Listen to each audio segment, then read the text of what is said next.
This is Tyler, your antisocial critic and the host of the AntiSocial Network, your number one source for anachronistic conversations online. Come join us each week to hear opinions from some of the best voices discussing entertainment, politics, religion, and modern life on the internet today, most of which you've never heard of, but I have.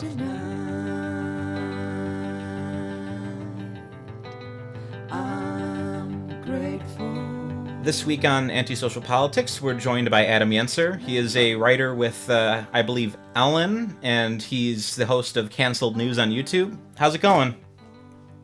I'm good, man. Thanks for having me. How are you doing? Holding up pretty well over here. Last time I heard on your last episode of Canceled you had COVID. Are you doing all right? Yeah, I had COVID this week. Luckily, I only had mild symptoms, so I was quarantining for 10 days, and then I'm allowed to go back out into the world tomorrow. So.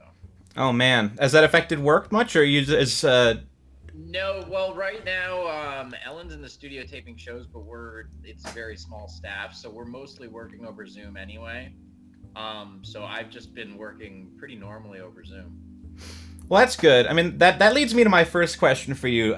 How has Ellen not, fired you yet for everything you do? You mean because I'm openly conservative and pro-Trump? Yeah, that's that's from I'm told there are some open conservatives in Hollywood, but usually you have to be like Clint Eastwood or you just kind of get sidetracked as the Office conservative. It's interesting because there are different ways to do it. I feel like to do it and survive, and I've survived so far. One way seems to be like Clint Eastwood, where if you get famous first or you get powerful first, and then you kind of have the clout where you can be a little more open about it. I've sort of just always been pretty open about it. I worked at Conan before I worked for Ellen. I've lived in Los Angeles for over 10 years now. I credit it to the fact that I am open about my beliefs, but I try to play it in a smart way. It's not that I don't argue with people at times. I definitely have, debated with friends and with people I work with. But I try to keep it civil, and I'm an open-minded person. I have my beliefs and I stand by them, but I don't mind talking to people with different points of view. And with my comedy, I've talked about being openly conservative and some of those viewpoints in stand-up before. But I specifically like to go out in front of liberal audiences, and I like trying to write jokes that people laugh even if they don't agree. And so I think that's been a strength of mine, and it's probably helped me, survive this industry as long as I have. But it's not like I never worry that I'll say the wrong thing or offend the wrong person, and they'll come for me. Has Ellen seen your show? The Canceled News, I doubt it. I don't think she's watched it. I don't know for sure. But I'd be curious. I know Ellen's she's talked about recently about hanging out with George Bush, so I know she's not completely unwilling to hang out with conservatives. So I get the sense she's probably chill in that regard. What is the writing process for that show like? Is it more of you write behind the scenes and hand the scripts in, or do you work with her at all? It's both. It's the one way it differs at our show from a lot of late night shows is on late night shows they kind of divide between monologue and sketch writers, and on our show all the writers there, we sometimes work on monologues and sometimes work on sketches. But yeah, we write our own scripts, we bring in our own ideas, but then we also do work collaboratively with Ellen to add jokes to it, and and sometimes the topic will come from us, and sometimes she'll have something that she wants to talk about specifically and have kind of a framework and an idea for it. What is your general contribution then as the Office conservative? Is it as the Office conservative? I mean, I don't know what I contribute to the show, from a conservative viewpoint. I certainly at times try to get jokes in there that go after both sides, rarely with any success. But I think it's important generally for conservatives to work in entertainment, and we need a bigger presence in Hollywood and entertainment, because the culture has such a big influence on people's politics and stuff like that. And one of the reasons, we're in this sort of people refer to cancel culture in this sort of stifling environment is because all the people in power in media and entertainment are predominantly on the left. And I think for some conservatives, that makes them shy away from the industry or seek out alternative conservative media platforms. And I think some of those alternative platforms are great when they gain an audience. But, I would encourage, conservative people to also pursue mainstream media and entertainment jobs, because we need to balance out those voices. It's crazy that so much of the reason people are influenced to sort of leftist viewpoints is because while you can sort of live in a conservative bubble or live in a liberal bubble, you can't escape living in a liberal bubble. Anytime you turn on a late night show, anytime you watch a movie from a major production studio, anytime you watch a kids show, a sitcom, it's almost all kind of woven together with left-leaning narratives and values. So we definitely need more conservative people in the entertainment industry. Well, you're succeeding in an area that seems to be kind of rare. I mean, even Andrew Klavan, who had success in Hollywood, talks about like getting booted the moment he came out as conservative.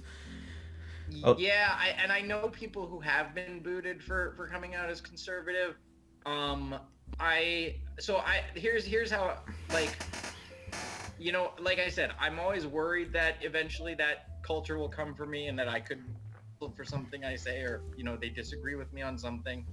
But I think the key to surviving is you have to play it smart. Now, I'm not saying Andrew Clay, some of these other people didn't, but I do think, even as a conservative, there are people who go in hard on either being deliberately provocative or being deliberately offensive, or kind of picking and choosing the wrong battles, I would say. It's definitely a tough thing to do, but I think, there's definitely a way to do it as a conservative. And I also know of certainly other people in the industry who are conservative but are afraid to be open about it, which I don't really like that either, because I don't think you should feel like you have to hide your values in that way. And the more of us that are silent, the easier it is for them to keep us silent.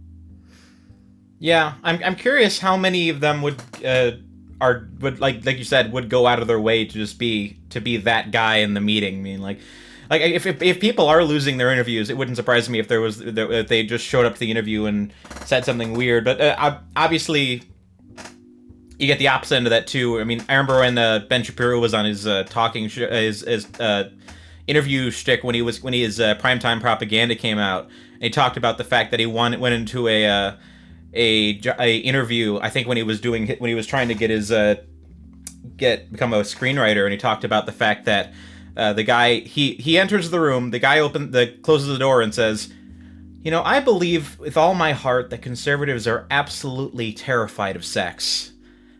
At the beginning of a job interview. Yeah. So you will find like the liberal psychopaths on the other end of that, but I see your points about playing your battles. I mean, I don't know how you handle that situation.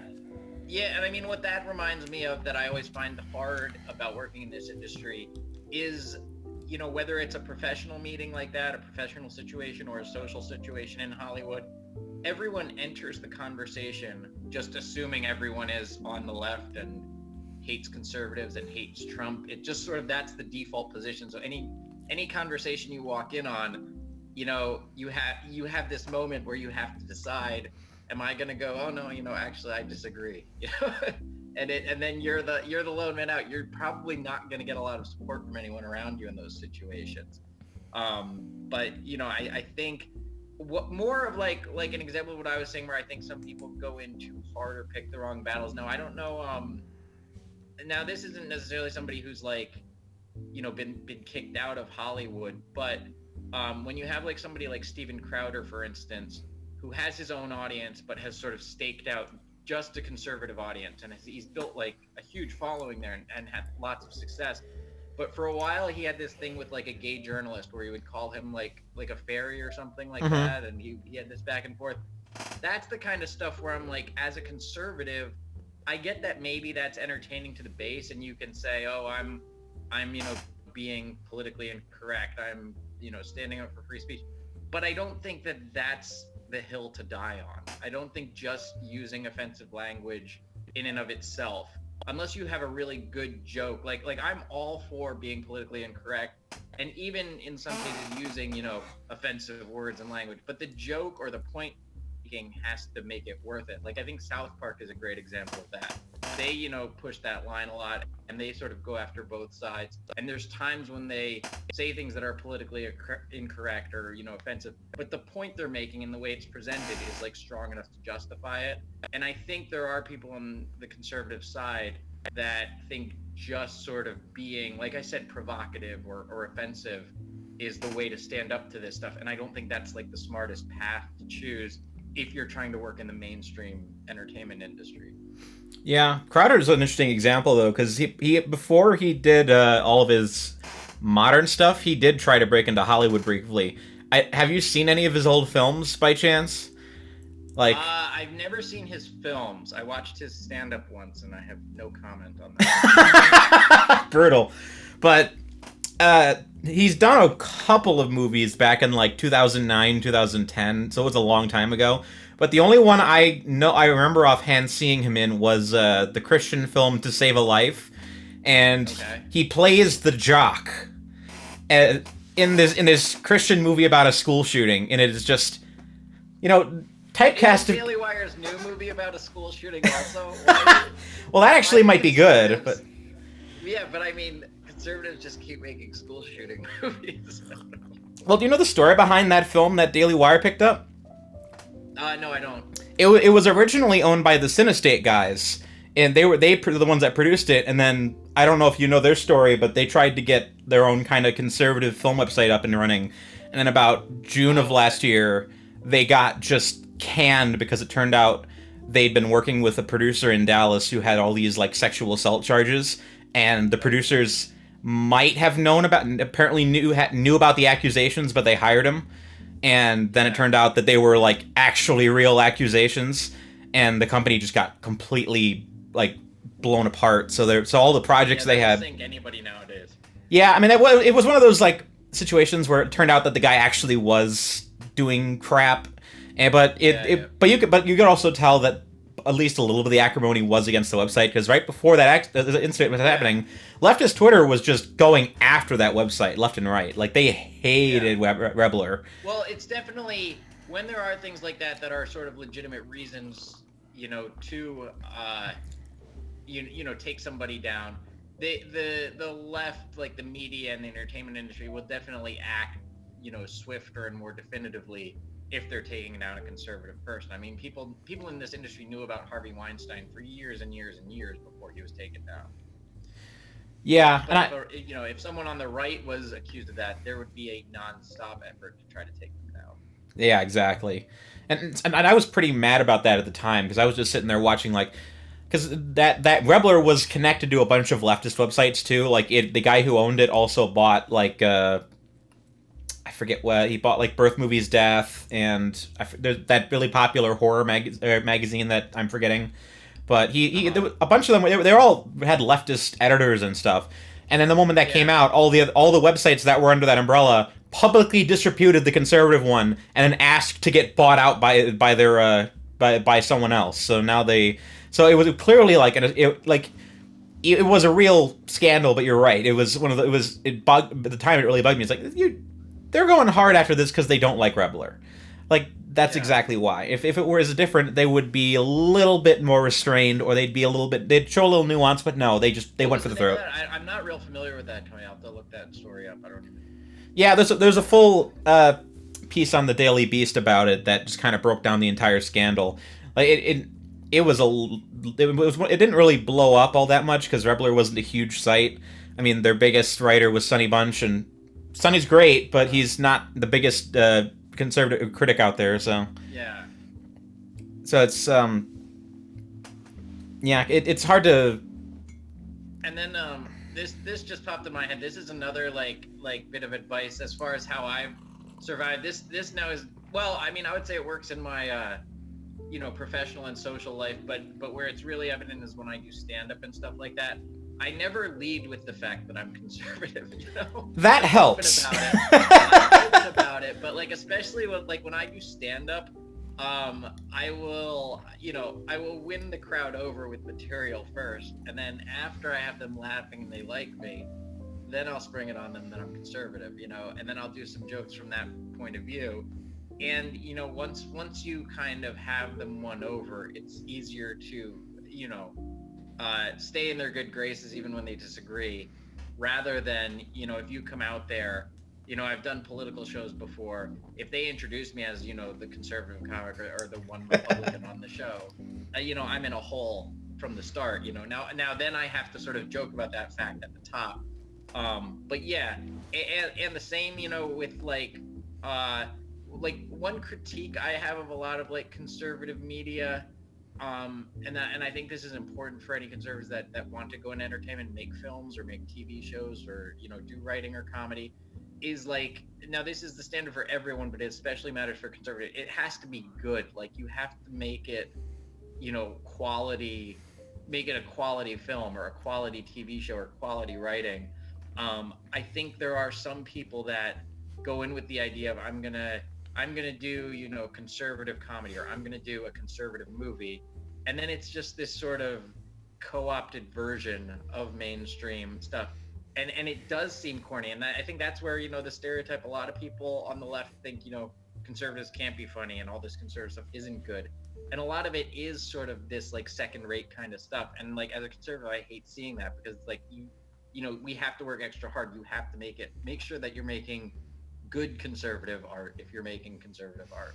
Yeah, there's no such thing as failing upwards for a conservative. You can Yeah. Lily Singh can get her own television show despite the fact that she's Yeah. not funny, And but Sarah Cooper can get a Netflix special after lip syncing Donald Trump on TikTok. who was that lady who made fun of Trump of Sarah Sanders at the White House Correspondents' Dinner, like during the first year of Trump's term, and then turned around and got a Netflix show? That was. You know what I'm talking about, right? She had the really shrill voice, and then Michelle Michelle something. Was that Michelle Wolf? I think it was. Michelle Wolf. For some reason, my brain was mixing up Michelle Wolf and Amy Wolf, but yeah, it's Michelle Wolf, yeah. And then she got like one season of that show, and it turned out terrible. Yeah, and now Michelle Wolf, I have seen her. You know, there is some of her stand up that I like, but like what always kind of surprised me and what annoys me, and one of the reasons like I started doing canceled news on YouTube and stuff like that, is there's been so many, like, you know, the Daily Show was such a influential and amazing show in the 90s. Like I love Jon Stewart, like I disagree with him, but he was such a huge influence on me. I think he's hilarious. You know, like when I say, I mean, I disagree like politically with him on some issues, but I like him. He's somebody that I admire. But that show was so influential, and then they try, every time they do it, it's always from the same liberal perspective. And I don't know, you know, like why these movie studio or these television studios and networks and streaming services, whether it's, you know, Stephen Colbert now or Samantha Bee or Trevor Noah or Michelle Wolf or Hassan Minaj or all these shows, some of them are very talented, funny comedians, but it's just all the same perspective. They're all going after the same topics from the same angle with the same like perspective of all their writers, and it's just this like how many left-leaning news satire shows do you need airing every single night on every network? It's crazy. I don't know how the market's not oversaturated. Like it really just feels like maybe most of the time there's only like one or two of them that are really good at a time. Like, I mean, obviously in the 2000s, yeah, Jon Stewart and Colbert back to back, and those shows were great counterparts to one another because you kind of got sincere liberalism and insincere conservatism, and they were both great. Yeah. And nowadays, I think probably only one I'd say is consistently funny that I've seen is John Oliver, and I don't watch it as much as I used to. But I think John Oliver is definitely the best one. I think he's the funniest, and I like that he, you know, both he and his writers, you know, I don't know who makes the decisions at that show, but they pick topics to dive into that they can do from an original perspective and can kind of find new things to talk about. You know, now they'll address the big issues, but I love, you know, the certain issues that they focus on and the way he breaks them down it's very smart and very funny, and yeah, I think he's one of the best. You know, but yeah, it's like how many shows do you need from the left-leaning perspective that are all trying to do the exact same thing? I'd be curious to see what their internal ratings look like for all these shows, because I mean, all the late night shows now. I mean, obviously these were all big shows in the '90s when you actually had a market for late night shows. I Yeah. don't get who's watching them, because the market for late night shows has got to be over 30, over 40 at this point. And no, do any young people watch late night? That makes me feel so old. I love late night shows. I mean, I'm 37 now, but it's like, that's what I grew up with, and Well, kids just want to watch TikTok I'm videos now. exactly. I'm 26. I don't know anyone my age that sincerely stays up till 10 o'clock and watches like the Late Show with Stephen Now, Colbert. now here's a question. I know people don't stay up to watch them anymore, as it's not like such a big thing. But do younger people still watch like will you look up clips from those shows ever? Like, hey, I let's used see to what the highlights were from Conan or Colbert or something, and let's I see used to what watch the highlights was on. for John Oliver a lot. I do it anymore just because I got to the point where I was like, okay, I can handle so much, but I don't really watch the highlights for Late Night with Colbert or the Jimmies, but Yeah. I'm guessing they I mean, still the have only someone. one I grew up on Conan, so I still love, and I worked there for a while, so I love Conan. I still watch him live sometimes and look up the highlights. Well, I get why Conan is huge, because Conan he's been a consistently huge figure since the height of his career. So I get why Conan's still huge, but and he is sort of like the elder statesman of late night now. Like when I was growing up, he was the young hip new guy, and now he's the one who's been around the longest. But yeah, like Colbert is one that disappoints me a lot because the Colbert Report was so funny and so smart, and it's like even as a conservative, it was making fun of conservatives, but it was in such a smart, funny, original way. And then I thought he would be great when he took over the Late Show, and it just became this sort of like morose, preachy, heavy-handed political stuff every single night. And it's just like it doesn't have the charm that he used to have, like regardless. And then that's the thing, the people that on the left who like that show, it's like it's not funny though. It's just like what happened to him. It's not a funny show anymore. Colbert had an act. That was what made the old show funny.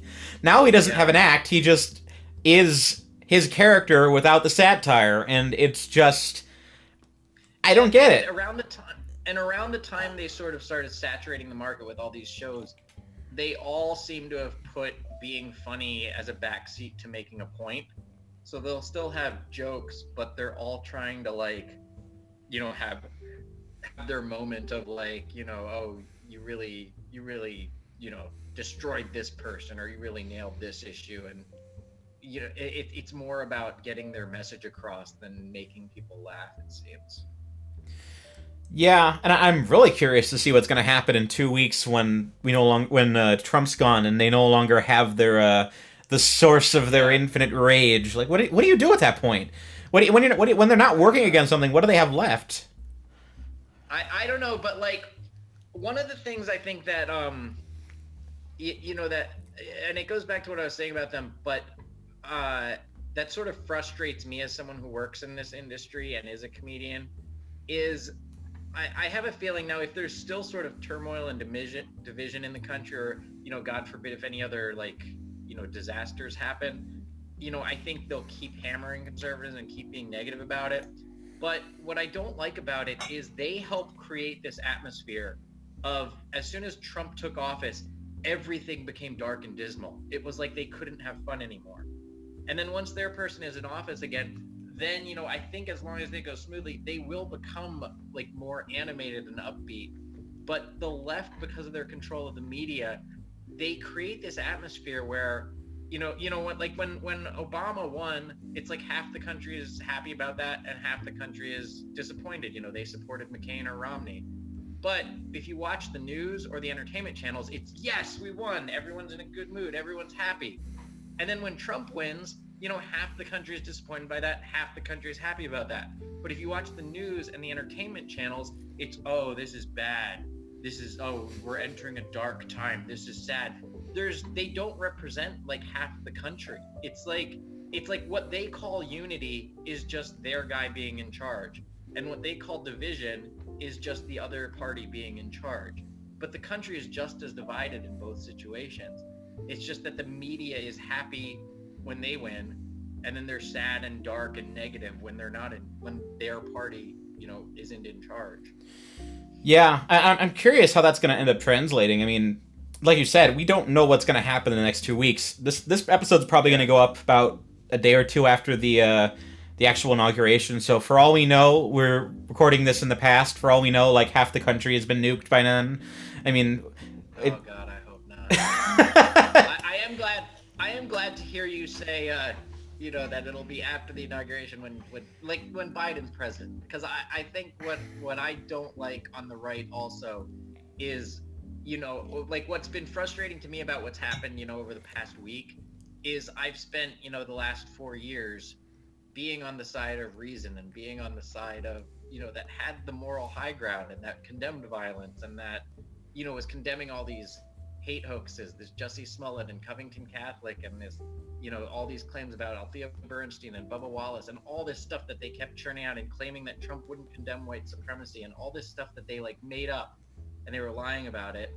And now what was hard for me about this past week, apart from just the human tragedy of it and the tragedy for the country, is there is this fringe movement on the right that's moving towards craziness also, where they're I literally know people who still think Trump is going to stay in office on the 20th. I don't know if you know people like that, but I see it on Facebook.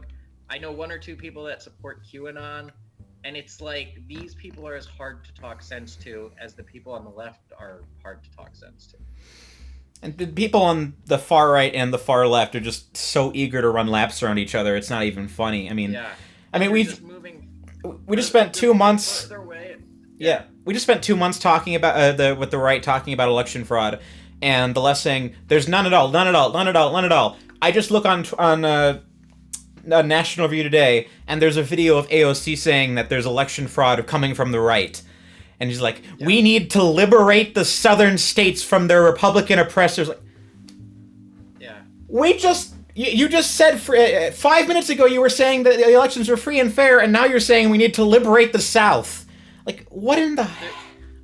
Both sides, the extremes on both sides, they attach themselves to these narratives, and then they never want to give up on the narrative, no matter what. I mean, my great fear about the future. I mean, I don't want to be full doomsayer because we're supposed to. I want to have. This is a fun conversation. Nobody is gonna doubt any full doomsayers at this point. But my on our way. Yeah, I've been saying for a while now. The incentive structure is just. Everything is propelling the extremes. If the extremes benefit from the other extremes, they have no reason to want to give up on that. So I'm how do you convince the far left or the far right to stop? Because if we wind up in a situation where left gets everything they want, they go full on gun control, they go full immigration, they reform voting so that there's censorship, they kick everyone they disagree with off social media, kick them all off Twitter. Right now is just infuriating. Kick them all off Twitter, destroy Telegram, destroy Parler, destroy Minds, make it so that they have no way to go. How much can you physically... that's at that point you're physically oppressing 25% of the country. Yeah. How do you sustain that? Because you can't. At that point you literally create Super Hitler, and you just let him just fester in the populace until he wins. It's crazy, yeah. Yeah, and what was I gonna say? They're I always find that I was talking to a friend about this just earlier this week. It seems like social media has exacerbated and incentivized the sort of move to extremes, because it's the people on the extremes that seem to gain the biggest followings. There's a big thing now where people want followers and they want to have the biggest base, but they also know that if they're if you're reasonable, if you're a person, now for instance, I don't know if this is a good example because I know a lot of conservatives disagree with him, but somebody like Mitt Romney, who I don't agree with some of the choices he's made recently, but it's hard to go out there and say, I'm going to vote against Trump on this, or I'm going to vote for impeachment or anything like that, when you will lose support and followers for that.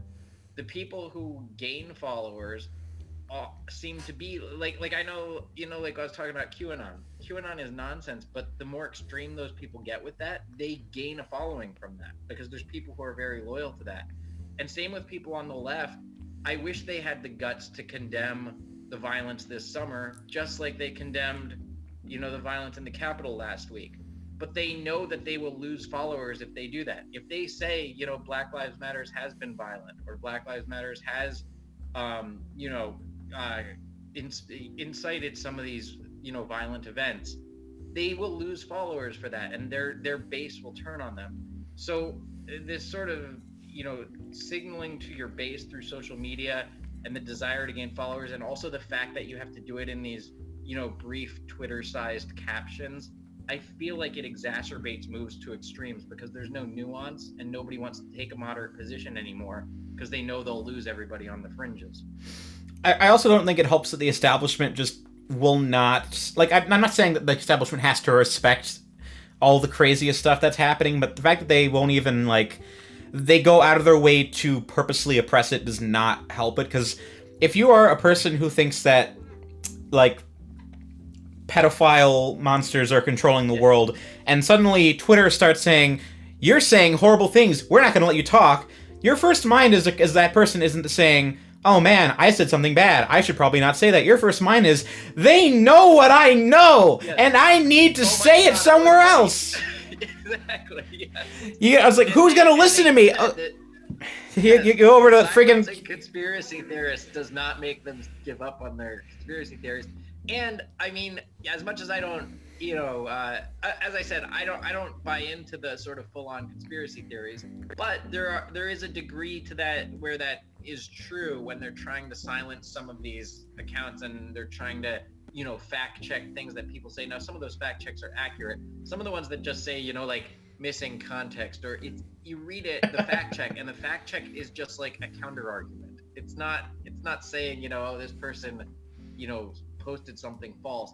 It's they're trying to, again, like push back on a narrative, and they are using censorship to try to shut down some legitimate voices from the other side. I don't know how you fix that either. I mean, obviously, you can't. We don't want to go full fash and tell the Twitter, like, you can't do this. You can't. You have to obey the law as we make it. And we don't want to do that. But at the same time, it just feels like all the incentive is just moving towards the left, and I don't know how you arrest that, or you, at the very least, make it clear that we need to kind of at least throw, maybe not even throw red meat to some of the extremes, but at least to listen to them and let them have their space. Because if nothing knocks, like, the air out of something than just letting it get exposed. Like, there's a reason no one takes the conspiracy shows on Discovery Channel seriously. Like, it's just red meat. Exactly. It's red meat to people that want to believe in satanic UFO conspiracies. Exactly. It's not like they never tried to kick Ancient Aliens off the air. It's just like, it's just an entertaining show. And like, that's the other thing. As much as I, like criticize, the fringe and conspiracy theory movements and the left, like, I'm not for censoring anyone. I'm not, as strongly as I disagree with QAnon, I'm not for censoring them. I'm not for, telling them they can't post things I disagree with or don't believe in online. And that's one of the things that's so frustrating about how popular this movement is on the left, is like, there's people like Nancy Pelosi, who I can't stand, like, disagree with everything. But no part of me wants to kick her off of Twitter. No part of me wants to say she doesn't have a right to say this stupid crap she believes in, like, there's no part of me that is trying to take away platforms and voices from the people I disagree with. And I don't understand, like, I really don't get how, especially in my industry, when I talk to like other comedy writers that I know that work for, late night shows or other comedians, like, how can people whose livelihood is on writing and expressing yourself and doing comedy and having the freedom to say what you want, I don't understand how they can support this stuff. And like, a common argument against it, and this is something that I agree with, they say, it's not a constitutional issue, it's not a free speech issue because it's not the government doing it, it's a company doing it. And in a technical sense, I've made that argument before. That's a true argument. The real basis of whether or not these tech companies can do that has to do with Section 230 and whether or not they're platforms or publishers. And there's a lot of legal arguments there. But it is true, it's not a constitutional issue. The problem I have with why they support it is, even if it's not a constitutional issue, the fact that you're okay with it happening shows that you never really believed in the idea of free speech in the first place. Like the fact that you're like, oh, it's okay. Like there's no other constitutional right that you would be like, I'm okay with that being taken away as long as it's taken away by a corporation and not the government. It's this these social media platforms have become a way that we communicate. They are private companies, but we use them now for mass communication, and that's maybe something that wasn't anticipated in the way some of these laws were written and stuff. But you have to acknowledge now that this is just a way people exercise their free speech through these platforms, just like they would, speaking in a public square or calling someone on the phone. And to be able to take that away from, millions of people, or to take it away from the president of the United States, it's insane. Like, it's insane that they can do that. Yeah, that's more powerful. That's more power than the government has at this point. Like the fact that they can do that. Yeah, these companies in many ways do have more power than the government has, especially over issues like that. And it's hard to figure out what the best way to approach that is, because like I said, we don't want to strong arm Twitter, but as long as they can, as long as they can collaborate with the other companies, and that's especially the creepy part, when all the companies get together and say, we're going to kick this person off of Twitter at the same time. Like, how is that not a massive ethics violation of some sort? Yeah, and it's so just hypocritical and disgusting, I think, the way they pick political favorites as to which issue they care about, Like, so, now that it's someone on the right that they're accusing of inciting violence, they're cracking down. When there have been lots of people, and other people have made this point, but there's been people on the left who have called for violence on Twitter that still have accounts. There's dictators in other countries that still have Twitter accounts. There's people who share, pornography. There's people that use Gmail and these, different platforms on the internet to share child pornography. Amazon's not taking down their servers. Amazon's not, pulling their app and pulling all of their data so that they can't operate anymore. This is clearly politically motivated over a single issue where they know they can exercise power to get their way politically. I mean, it would be funny to me if the CCP lost its Twitter account, but it's not. That would be fantastic. Probably not ethical. It would be fantastic in an entertaining way. It's not something that I actually support. But. Oh yeah, the doomsayer in me that just enjoys watching the world burn just would enjoy watching China freak out over losing its Twitter. I mean, yeah, and it would be fair at least if they exercise this power, ethically and equally on all sides. There's more of an argument to kick China off Twitter than for Trump, honestly. I mean, oh, absolutely. At least Trump's not actively putting people in camps. He's good lord. Yeah, it's crazy. So, I mean, we kind of blew past your kind of career, but how did you end up becoming a comedian in the first place then? Like you said... No, that was really all I had to say. Is like, how did you end up kind of falling into this career path where you wound up where you are? So I grew up, loving comedy. I've always loved stand-up. I grew up watching like sketch comedy. I loved Saturday Night Live and Monty Python and Kids in the Hall. That was kind of that, and stand-up specials was like all I watched growing up. Like I didn't watch a whole lot of sitcoms. Like people my age, they talk about Saved by the Bell, Full House, Fresh Prince of Bel-Air. I've literally never watched those shows. Friends, I've never seen episodes of these shows. All I watched was sketch comedy and stand-up. So that was sort of, always what I was drawn to. And when I was a kid, I would make little sketches with my friends and stuff. And then when I wound up I went to college to Penn State. I'm from Pennsylvania originally. And I went for film and video production because I wanted to get into comedy writing. That was my dream by that point. And while I was at Penn State, I got an internship for Late Night with Conan O'Brien when his show was in New York. Started out there as an intern. Actually, before I interned for Conan, I interned for the Maury Povich show. So for a while, I was taking phone calls from people trying to find their baby daddy. In the intern office there, the phones would ring off the hook just all day, every day. Oh my gosh. Wanting paternity tests, yeah. And then the summer after that internship, I got the internship at Conan. And then after my internship at Conan, I was hired as the receptionist and intern coordinator there. So it was kind of like the low-level office coordinator position. But then from there, I worked my way up to a segment producer's assistant. And while I was living in New York, like, stand-up was something that I had always wanted to try. And I had been writing down jokes in a notebook, like ideas, for probably 3 years before I got up the nerve to actually like go on stage somewhere. And then one night, it was actually during the writer's strike, because the show was like off for a week because production had shut down. I had nothing to do, and I was like, I'm gonna go out and try stand-up finally. And I went to there was a midnight open mic at the UCB Theater in New York, the Upright Citizens Brigade Theater, and it was hosted by Pete Holmes at the time. He was like the open mic host there. And I went out and I tried it, and the first time it went great, and I was like, oh, this is awesome, I can do this. And then I wound up at like some restaurant the week later and just bombed, just terrible. But that's when I started doing stand-up. And then I moved out to the West Coast with Conan's show when he took over the Tonight Show. And I was there for the whole like Leno-Conan late night war thing. And then he moved to TBS.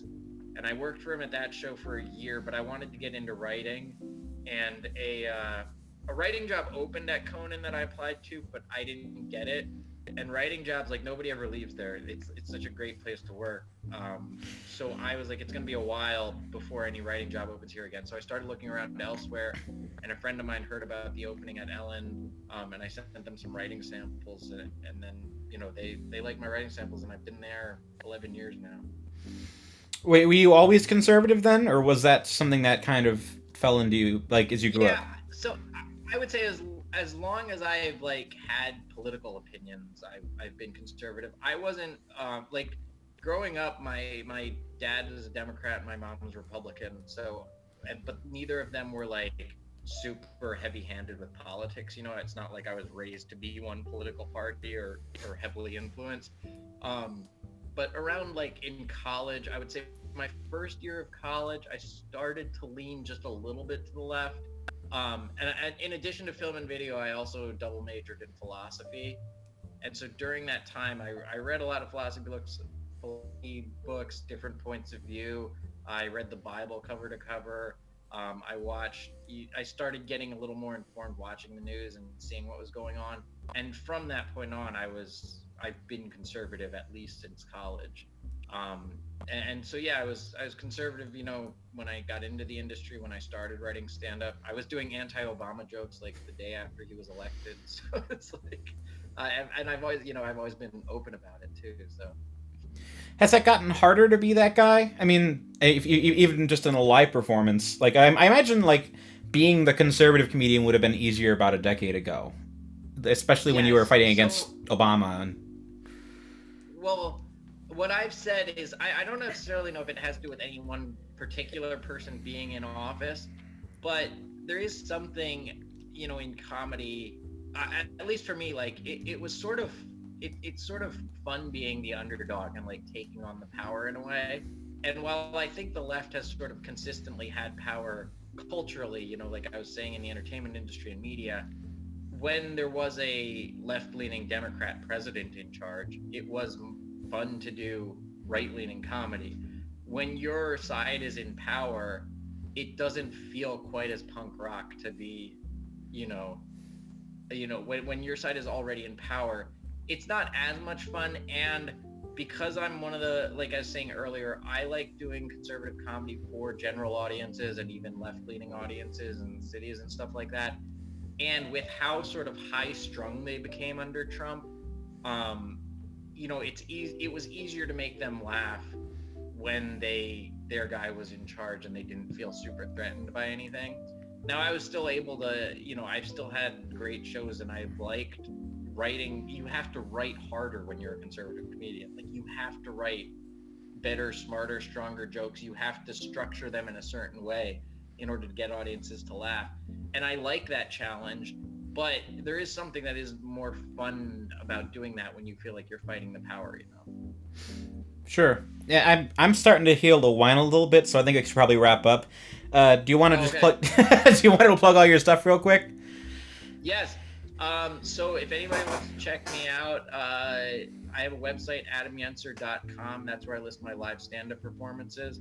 And I also host a weekly satire news show on YouTube called The Canceled News. You can check it out on my YouTube channel. Is just Adam Yenser, and I post those every week. All right, cool. Thank you so much. I'm Well, yeah. sorry Man, to cut off early, but I don't want to say something I regret. But no, not at all, man. But yeah, thank you so much. This was fun. It was good to meet you. Cool. Yeah, thanks for having me, man. That was fun. Sure. Have a good night. Yep. Email me and let me know when it's posted. Will do. Cool. Later. The AntiSocial Network is a Groupthink Productions podcast. Editing, producing, and hosting are by Tyler Hummel, artwork by Crystal Cowley, and original music was composed by Melissa Lafira and the late Dan Smolla. Like, subscribe, and please let us know what you think about the show in the comments below if you'd like to see anyone interesting be a guest on the show. Thank you for listening.